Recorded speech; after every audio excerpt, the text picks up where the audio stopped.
Silakan. Kalau ada pertanyaan. Ya, berarti dua-duanya laki-laki. Perempuan ada nggak? Tidak ada, karena urusan sembelian itu kan laki-laki. Yang wanita nanti ikut makan dagingnya aja. Silakan. Izin bertanya Pak Yai. Yang pertama, seperti yang diingatkan panjenengan tadi, urusan buruan.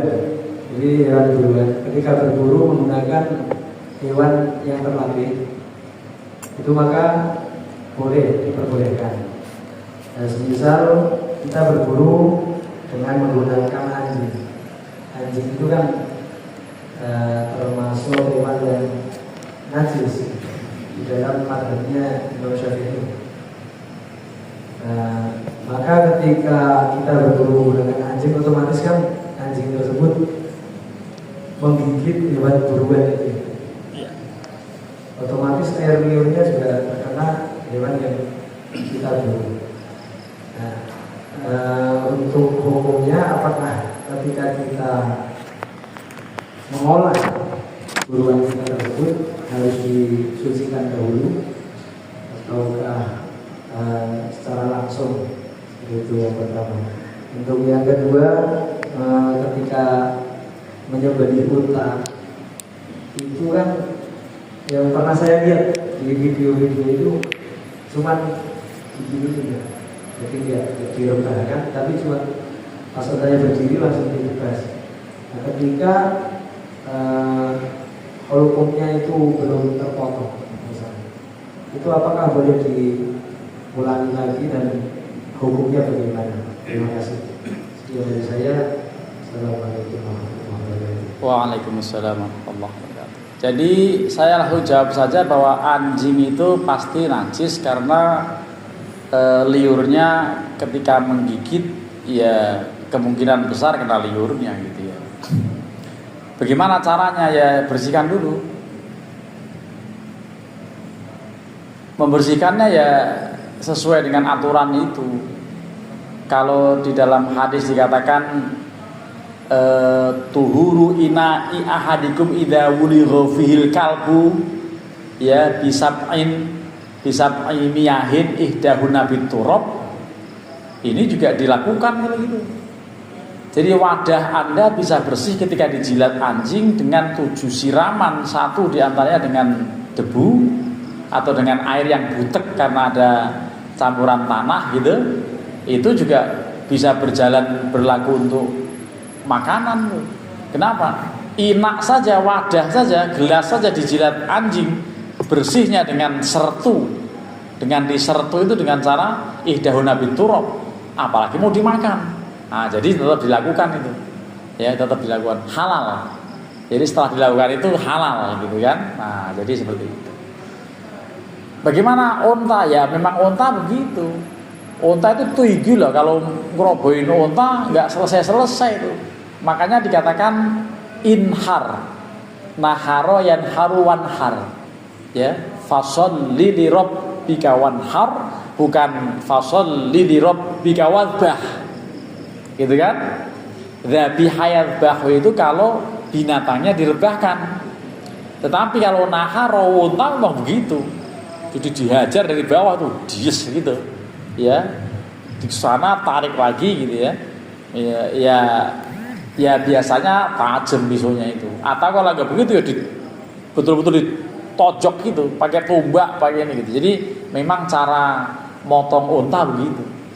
Makanya dengan kalimat naharo yanharu inhar, tidak dengan dzabihah bau'ibah. Ya, di samping juga nggak cocok itu. Bunyinya Al-Kautsar kan inna a'toina kal kautsar fasholli rabbika wadbah, kan nggak cocok. Wanhar yang cocok, inna syani'aka huwal abtar, kan cocok semua tuh R semua.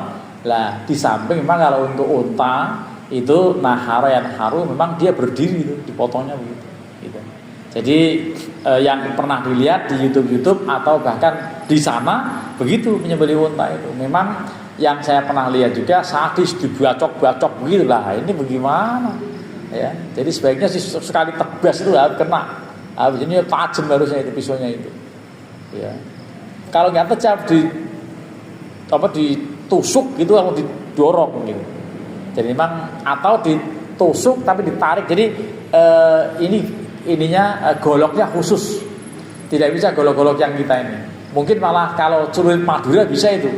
Ya, jadi ditarik gitu mungkin bisa kalau pakai celurit gitu ya. Yang penting tajam itu. Jadi memang begitu.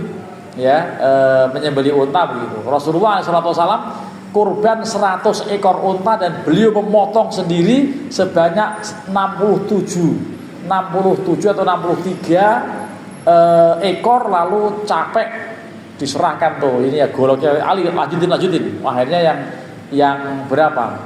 Yang 100 diambil 67 masih berapa itu? Masih 33 ya? 33 Sayyidina Ali yang menghajar. Itu di Hudaybiyah ya. Itu ya yang dinamakan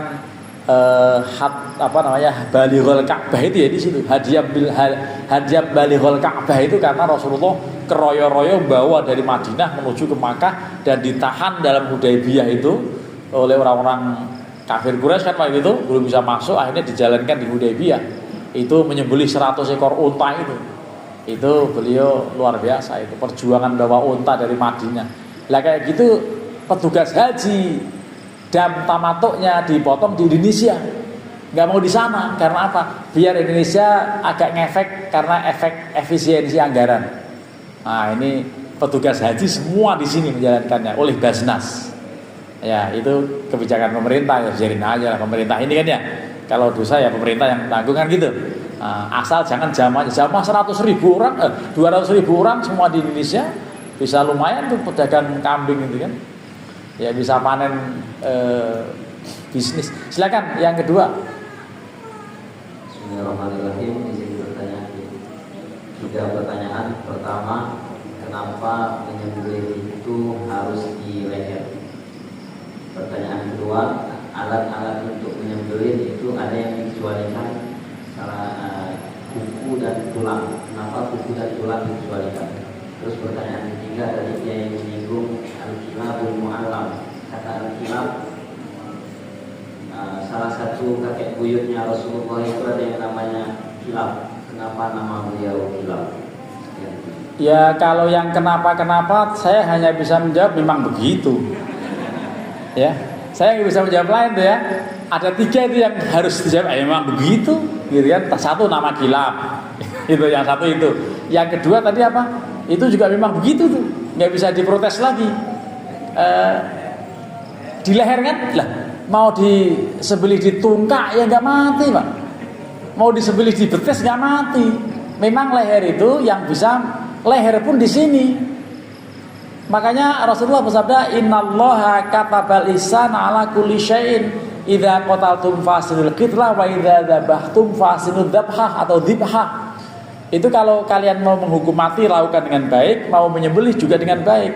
Nyembelih yang baik di sini, menghukum mati di sini. Gitu. Kalau menyembelih orang jangan di sini. Berarti nyembelih kambing gitu, nyembelih orang di sini. Tapi pakai undang-undang. Pakai hukum pancung di sini, nunduk, dihajar dari atas, lepas, insya Allah nggak sakit.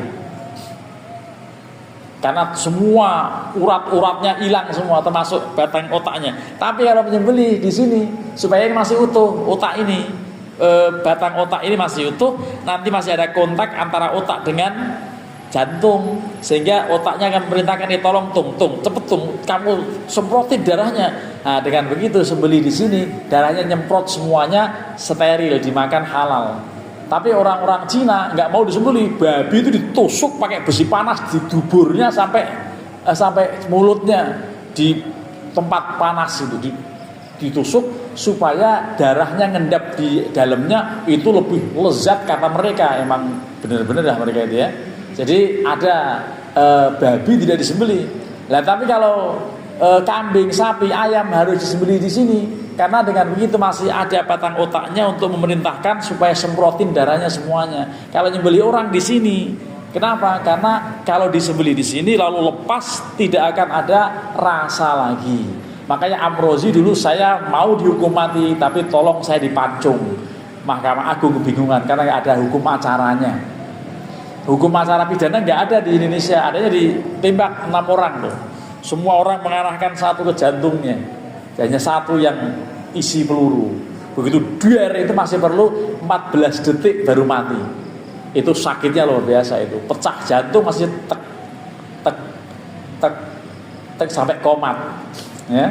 Jadi sampai 14 detik baru mati. Itulah yang sangat menyiksa.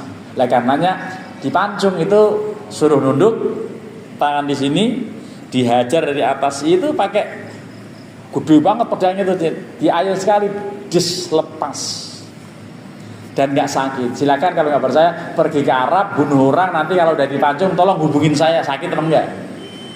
Itu begitu ya contohnya. Mudah-mudahan tidak puas, nanti kita lanjut lagi diskusinya, kan udah Isya mau dilanjutin kan repot ya. Terima kasih, mohon maaf. Assalamualaikum warahmatullahi wabarakatuh.